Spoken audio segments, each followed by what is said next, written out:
summer, it's like 100 degrees outside. You don't want to be out there roasting your alabaster gamer skin. Nah, you want to be inside watching my videos, but also playing some video games. But the thing is, the eShop is such a big and scary place where you're gonna find 10 good games worth buying. This is 10 more eShop games worth buying, bringing the tally of games to 160. For those of you that aren't bad at math, I used a calculator. If you haven't seen the other videos, well, you got some catching up to do after this one, because all of these games today are games that released over the last few weeks to like a month. So they're all the newest, best, hot, and freshest eShop games money can buy. So sit your alabaster butt down and let's get started. And by the way, alabaster is not a bad word. However, it does sound a lot like one. It means white, kind of creamy. I'm saying you have white, pale gamer skin because we never go outside.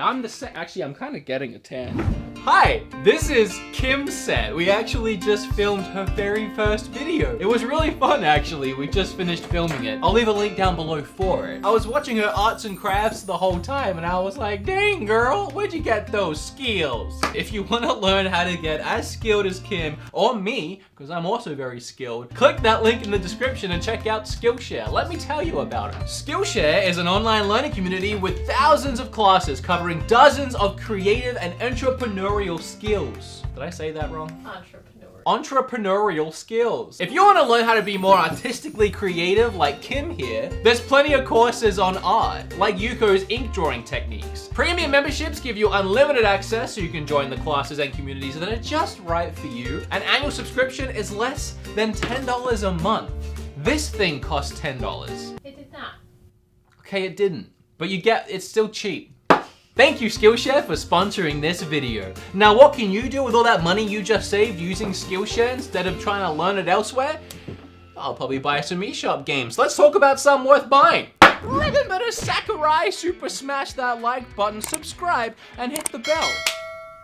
You guys might remember that around about this time last year, I recommended It'll Do Too. It's adorable, surprisingly fun, has excellent puzzles, charming combat, beautiful visuals, and overall, one of the best Zelda-inspired games you can play. Well, as always in video gaming, about a year after the sequel drops, we finally get the original game. Wait, that's not how it's supposed to work. It'll Do Too was my first time playing one of these two games. I knew they had improved the art style with a complete overhaul from the first, shifting into 3D and the ability to move diagonally. But now that I'm here, I kind of like the 2D a lot more, although I am really missing the ability to move diagonally. The art style here in the first one really pops with its use of vibrant colors and a charming hand-drawn art style. I love the way the main character and many of the game's assets have like a moving sketch look to them. I'm not sure what that's called, but it's really cool. It plays and is structured almost identically to the sequel, which is fantastic. As I said, It'll Do Too was one of the best 2D Zelda-inspired games I had played, and not surprisingly, that goes equal for the first game. It still has cute writing with humorous dialogue. You'll spend a lot of your time sliding blocks and solving puzzles. It's way more puzzle focused than Zelda, with the combat kind of taking a backseat. Speaking of the combat, it's clunky and unrefined. And I can say that because it was clearly something they worked on and fixed for the sequel. But the puzzles here are just difficult enough to always be fun and rewarding. So for $9.99, that's a yes from me, dog. Can't really pull that off. Eagle Island surprised the heck out of me when I was finally able to play it, as it was published by Screenwave Media, my YouTube MCN. Yep. If you don't know what an MCN does, it's okay, it doesn't matter. They essentially help me manage my channel, but what they don't usually do is publish video games. I knew they had Eagle Island in development for a couple years, but I guess I never really expected it to be this good. As I loaded up the game and my network's logo flashed on the screen, I was immediately blown away by the polish of this game. There is no denying this is one of the more gorgeous looking pixel art games I have seen, with such vibrant use of colors, adorable sprites, and a world positively teeming with life. The pools of water have small fish swimming around them, tiny crabs crawling across the ground. The little details in Eagle Island bring the environments alive. But things don't stay adorable for long, as a giant eagle crashes down on one of your sweet owl boys and steals it away. That begins the journey to power yourself up and get your little fella back. The gameplay honestly made me take a step back and want to applaud the developer for actually creating something extremely unique for a Metroidvania platformer. There are so many elements to platforming and combat that I just haven't seen executed in this way before. Your remaining owl is your key to most of that, as you attack by throwing him. And once you hold down the attack button, you'll have a few moments where you can suspend yourself and pick a direction. Kinda reminds me of when you jump up in Breath of the Wild and pull back the bow. It's a pretty cool feeling. You have to make sure your attack lands though, otherwise Mr. Owl, named Koji, will overshoot your target and it will take a couple moments before you can try throwing again. But if you do land your hit, you can throw again almost instantly and start stacking up an attack chain multiplier, and that is key to success in this game. My only complaint is that the dungeons are randomly generated, and I was honestly excited to dive into a fully structured campaign here. I was given a mishmash of different layouts every time I died, and since none of your items carry over, you need to start again each time. This made the game brutally difficult for me, which isn't a bad thing if you're looking for a challenge here. That being said, there are much easier modes. I recommend not starting on the mode the game recommends, and instead opting for a mode that has just a ton more health, because you're gonna need it. For 20 bucks, this game is more than worth it. For nothing else, just to marvel at the beautiful pixel art and super cool boss sprites. Oh, there he is, and my network did send me this little guy in a themed box with a bunch of hay and a game code. So I appreciate that, thank you. All right, little woodies, that's what I secretly call you guys. Recently, the Switch was doomed with a trio of Doom titles. Doom 93, Doom 2, and Doom 3. But right now, we're gonna take a look at Dooms 1 and 2 because, they're pretty much the same. Ish. The story does not matter here. You just play as a guy armed to the teeth with huge honking guns blowing away hordes of demons. You come for the gameplay, and you most certainly stay for the gameplay.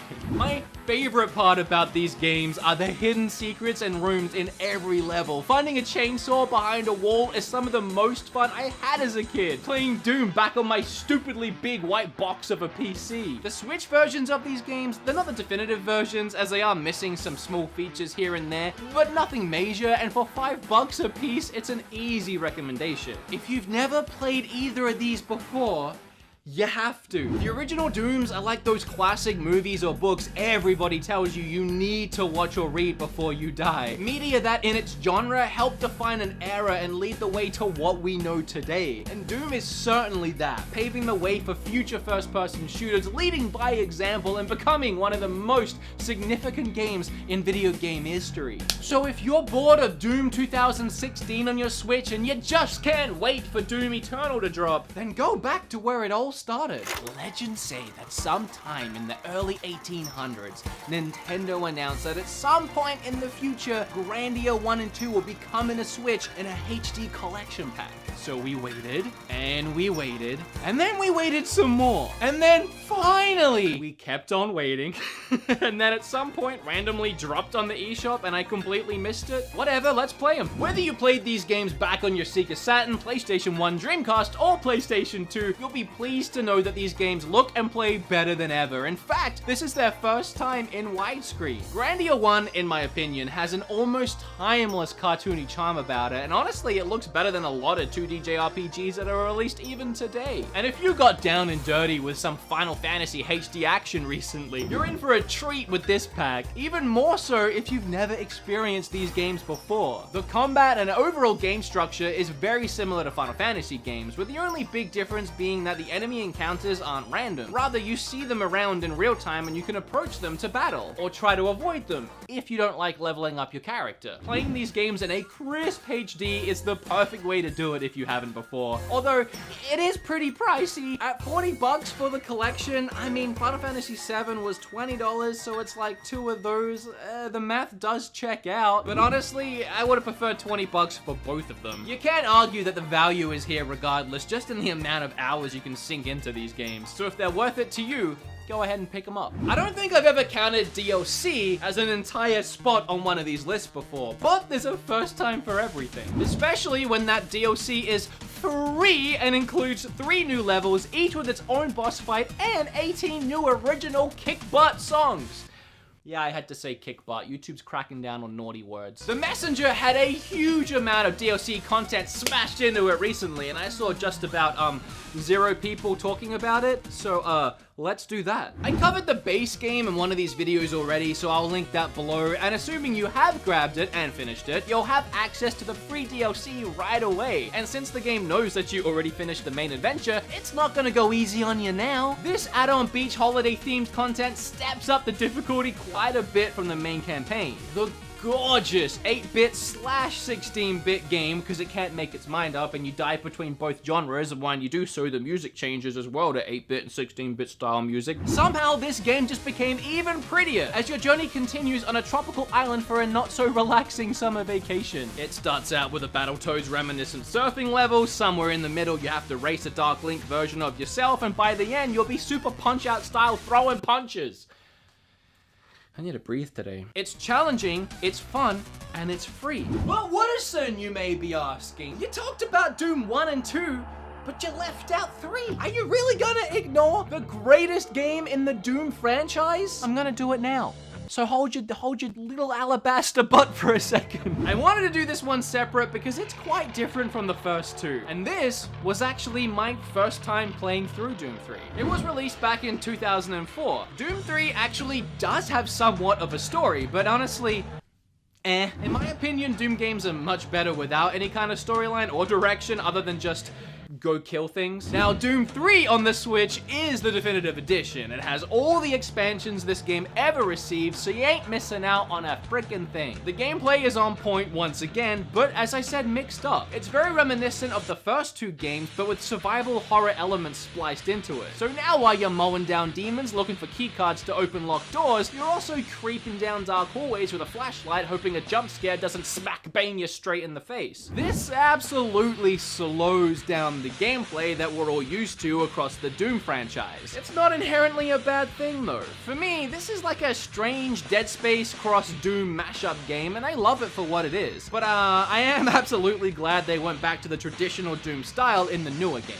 Doom 3 runs at a crisp 60 frames on the Switch, so if what you're seeing now looks like something you might enjoy, you probably will. With a brand new 4th installment into the Trine series on the way to Nintendo Switch, it's no surprise that the first 3 games have already been released. I feel like I have for sure talked about or reviewed one of the first 2 shrines already, so I'm just gonna focus on the 3rd game today because it released really recently. And Trine 3 is a creative and unique puzzle platformer, and the first in the series to add an overworld map. Visually, I love the way this game looks. Its use of deep blues, purples, and occasional greens really makes the game pop and give me an 80s neon retro feel. Overall, it's a very vibrant game, and as you play, you can switch between the 3 different characters, each with their own advantages and disadvantages. Siegfried's brother here is useful in heavy combat situations, Aveline over there is best for platforming, no surprise, and Dumbledore can manipulate the environment using his magic. Did you get all 3 of those references? You had to have got the Harry Potter one. Oh, and if you played the first 2 Trine games, this one branches out the 2D genre and into the 3D. Kinda like It'll Do, but different. Allowing you to explore further back and forward into each level. Even though it's tad on the short side, around 5 to 6 hours, I would still say it's well worth 20 bucks if it's missing from your eShop collection. But if you haven't played any of these games, honestly, I would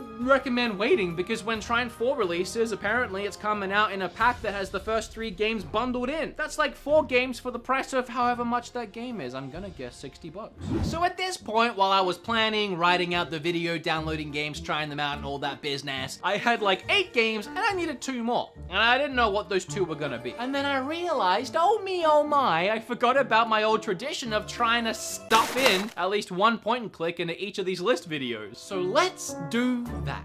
Actually, despite this game's setting, finding yourself in the middle of a Cold War, it's a hilarious adventure with all the classic gameplay elements I love from fantastic point and clicks. Nothing about this game is serious. It points fun at itself constantly, not only in the story, but the dialogue, the charming animations, anywhere that it can. Many parts of this game hit me hard with nostalgia for older point and clicks like Monkey Island, like when your character is sneaking himself into the country via baggage claim. It's absolutely something a current day Guybrush Threepwood would do. The story is presented wonderfully, with many of it told through animations to the quality of a Saturday morning cartoon. The hand-drawn art style is exactly how it should be. My only complaint is that they went with a 3D model for the main character, which was such a freaking strange thing to do since all the other characters and the rest of the game is in 2D. But it's a small complaint.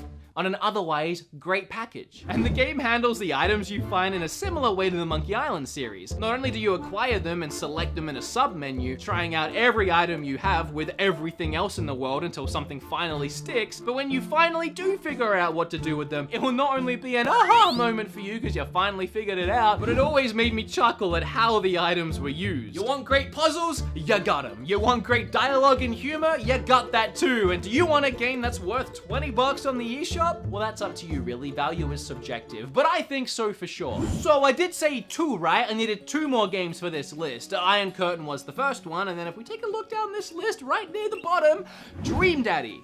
Perfect. No! Hey, you know what this list is missing? Not a fly-looking shirt, that's for sure. It's missing multiplayer. Lethal League Blaze is kind of like tennis, if tennis was actually fun. There, I said it. Tennis, but spliced up with all the attitude of Jet Set Radio Future, which I'm sure is a comparison many people have made. And oh my freaking gosh, this game is intense, crazy fun. You know that feeling in Mario Tennis Aces when you manage to successfully counter your opponent's special super blast? Yeah, well, times that by 100 and have it happen constantly through the matchups, and you might start to understand why after every gameplay session, I'm having to wipe the sweat down off my Joy-Cons. Every time you smash the ball, it builds up energy and momentum until it's ricocheting off the walls faster than even Neo could dodge. Eventually, you'll need pixel-perfect timing to smash it back, otherwise the ball will hit you and you'll take damage. Each of the characters can hit or smash the ball in a variety of different ways, from the normal moveset to character-unique special moves. But there's a load of depth to this game too. What you're not seeing in this gameplay is me smashing the button every time there's a slight delay when I hit the ball. You can choose between catching or parrying the ball, and based on what your opponent decides to do will depend on whether that ball is finding its way back towards your face or striking them down. It's up to 4 players, arguably more fun with 2, but you also have a story mode and arcade mode if you want to play on your own. High action, intense fun. It's easy to see why this game is a hit on game nights. Coming back at you. Are you ready for it? The #1 spot, the bestest game on the list, the Dream Daddy of Nintendo Switch eShop games. Forager. Forager is a game that I had no idea about until it showed up on the eShop a couple weeks back, and guess what? I kinda like it. It's a little bit like Stardew Valley, Minecraft, and Dragon Quest Builders. It borrows elements from all those games and probably more. And those are just a few games that I've sunk loads of addicted gameplay hours into in the past, so honestly, buying Forager was a dangerous adventure for me. And just like in the before mentioned games, in Forager you can craft your own tools and weapons, explore dungeons, and even help out NPCs. The most unique and honestly exciting addition to Forager is that the items you collect in the world can be sold for coins, and you use those coins to buy the tiles around you, forming new islands. You have no idea what's gonna pop up on those islands until you buy them, making the concept of grinding for more coins addictive. The dungeons are also a fun mix-up from the other crafting games I mentioned. You find them on the random islands you unlock, and inside you'll discover new items, enemies, and even a cool boss battle at the end. And there is even more depth to this game, including skill points to unlock as well as new things to craft as you gain experience. But we are talking about a $20 budget indie game here. For its price, there is so much packed in here for sure, and you can easily, as I said, get addicted. But as expected, it's missing many key elements that the bigger budget crafting games have. You might find it a little grindy at times, and you might even start to feel a little lonely while you're exploring these islands. But again, it's perfect for the price, and I would love to see a bigger expanded sequel somewhere down the road. For me, I'm addicted to this new Switch game, and it's definitely a favorite new game of mine. Oh, speaking of addicted, I like that every time I use that word or make a video about it, a lot of you nice little woodies in the comment section say, well, I'm addicted to beat 'em ups. I love it. It's adorable. So I made it a t-shirt. If you want to buy it and support the show, I'll leave links down below somewhere. A real little Woody would buy it. Are you a real little Woody? I'm gonna stop saying little Woody. Hey ho, let's go. That's it. Get out of here. I'm done. That's all the games. That's 10 of them. Technically 11 if you count Dream Daddy, which I didn't, but you know, it's probably, if you're still here for some reason, you may as well hit the tippy tap on that like button before you leave. Hit flip on that subscribe button. I'm also making that a t-shirt. A real little Woody would buy it for sure. Maybe I should make that a t-shirt. Let's see if the meme sticks or if it's just something stupid I said once in a video. Thank you to Skillshare for sponsoring this video. Check them out down below. Learn a new skill, never too late. Well, that's it for me. Got nothing else to say. I'm gonna take this off because it's real sweaty. Bye. See ya.